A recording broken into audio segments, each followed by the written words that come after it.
사실은 미리수 물론 궁금하고 중요합니다. 하지만 그거는 수술장에서 어느 정도 변할 수 있고, 그 다음에 가장 중요한 거는 그 미리수는 뭐 때문에 결정되냐?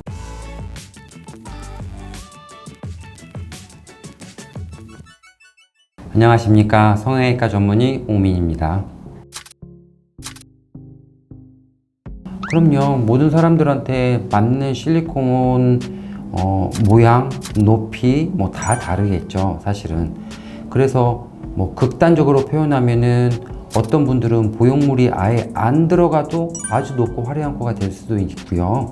어떤 분들은 7, 8mm 그 이상이 들어갔는데도 불구하고 코가 그렇게 인위적이지 않고 자연스러운 코가 결과가 나오는 경우도 있습니다.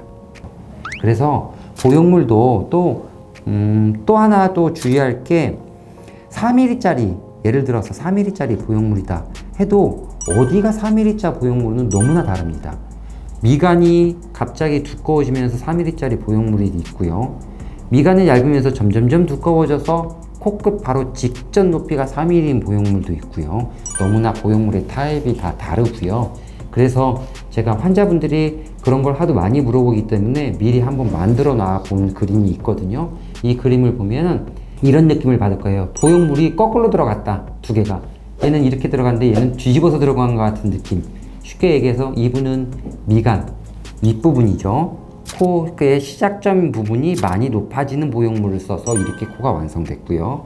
이분은 미간이 워낙에 높이감이 있기 때문에 미간을 많이 높이면 안 되고 중간부터 시작해서 코끝 바로 직전 높이가 많이 높아지는 보형물로 들어가서 코가 이렇게 완성이 되는 거죠.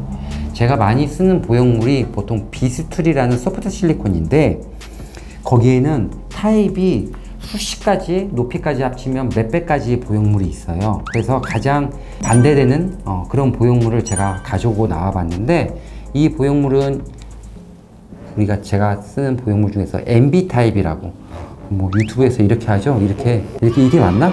이게 맞나? 이게 맞나? 제가 지금 보여주는 보형물은 제가 쓰는 보형물의 여러 가지 종류 중에서 저희는 MB 타입이라고 부르기는 하는데 뭐 타입이 중요한 건 아니지만 이 부분이 미간인데 윗부분이 미간은 얇으면서 점점점 두꺼워지는 보형물입니다. 이 보형물도 보통 4.5mm 보형물이라고 말을 하고요. 똑같은 4.5mm 보형물도 자, 요런 식의 보형물이 있습니다. 이 부분은 아까에 비해서 어때요? 위에가 두껍고 점점점 얇아지는 보형물이에요. 같은 4.5mm인데 이거는 지금 우리가 BS 타입이라고 하고 아까는 MB 타입이라고 하는데 전혀 다른 모양이 나오겠죠. 그래서 눈썹뼈가 좀 튀어나왔고 미간이 폭 꺼져 보이는 보형물을 환자분들은 이런 본인 이쪽 보형물을 쓰겠고, 그 다음에 전체적으로 콧대가 있으면서 코끝을 많이 높이는 환자한테는 이런 MB 타입의 보형물을 쓰는 게 제가 보통 수술할 때 많이 쓰는 보형물의 가장 대표적인 거 두 가지를 보여드린 겁니다. 일단 첫 번째 환자분을 보면요. 수술을 보면은 콧대도 있어 보이고 코끝도 딱 살아있는 느낌. 흔히들 요즘 여자분들이 많이 선호하는 직방버섯 모양으로 딱 나왔는데 화려한 느낌이 있죠. 근데 수술 후의 사진 보면은 매부리도 있고 한데 코가 높아 보이지 않아요. 왜냐? 코끝이 낮기 때문에. 예. 그래서 미간 높이만 비교해 봤을 때는 거의 높이 차이가 없음에도 불구하고, 가리고 보면 미간 높이에도 거의 차이가 없음에도 불구하고 수술 후가 훨씬 높아 보이는 이유가 결국 답은 코끝에 있다는 거죠. 그래서 이분의 보형물은 1mm가 들어갔음에도 불구하고 전체적으로 콧대도 높아 보이고 코끝도 살아있는 느낌, 이 옆라인이 이렇게 잘 나온 것 같고요. 그 다음에 이분은 수술 전에 이마, 볼륨 있는 이마에 비해서 미간이 푹 꺼져 있고, 그래서 이거를 어느 정도의 높이감이 있게 만들어 주려고, 입체감을 주려고 여기 높이를 4mm 이상 높은 보형물을 써서 높인 겁니다. 근데 전체적으로 봤을 때 절대 이분이 1mm를 쓴 코가 4mm를 쓴 코보다 더 낮아 보이거나 더 콧대가 없어 보이지 않거든요. 그러니까 환자분들이 친구가 3mm 썼다, 나도 3mm 쓰면 똑같이 되는 그건 절대 아니니까 미리수에 대해서 너무 그렇게 강박관념을 가질 필요는 없어요. 코끝 높이에 맞춰서 비율에 맞춰서 콧대를 높이는 게 맞지, 콧대를 내가 3mm 쓰고 코끝은 어떻게 되든 상관없어, 그건 아니잖아요 사실은. 물론 환자분들이 원하니까 미리수는 저도 알려는 드리지만 거기에 너무 신경 쓸 필요는 전혀 없습니다.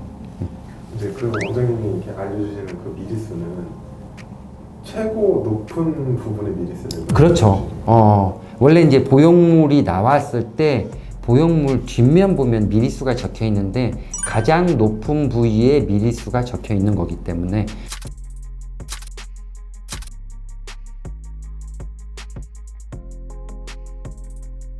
많이 달라지죠 사실은.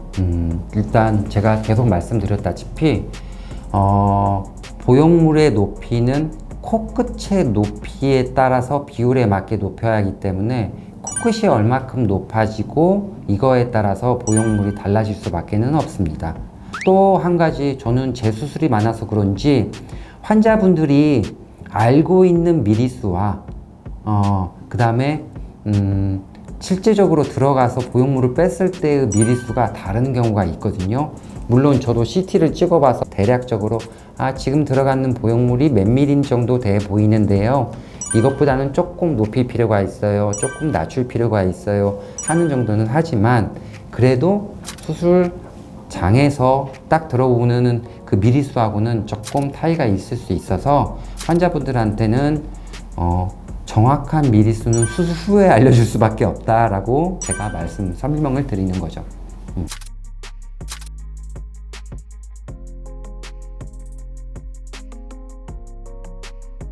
우리가 화려한 코라는 거를 원하는 사람도 코끝에 비해서 콧대가 너무 높으면 화려한 코가 안 나옵니다. 콧대는 차라리 덜 높아져야 코끝이 살아있는 느낌이 있어서 더 화려한 느낌도 있고 선이 더 살아는 거지, 콧대만 높이면 화려한 코가 아니라 큰 코가 되는 수도 있거든요. 화려한 코를 원한다 하면은 코끝 높이를 많이 높여야 되는 경우가 되게 많고요. 그 다음에 실리콘 보형물이 보통 일반적인 성형외과에서는 가장 높은 게 8mm 정도 나온다고 제가 알고 있거든요. 근데 그보다 더 많은 높이를 필요하는 경우는 보형물에다가 밑에다가 연고를 깔아서 조금 더 높이감을 주는 경우는 있습니다.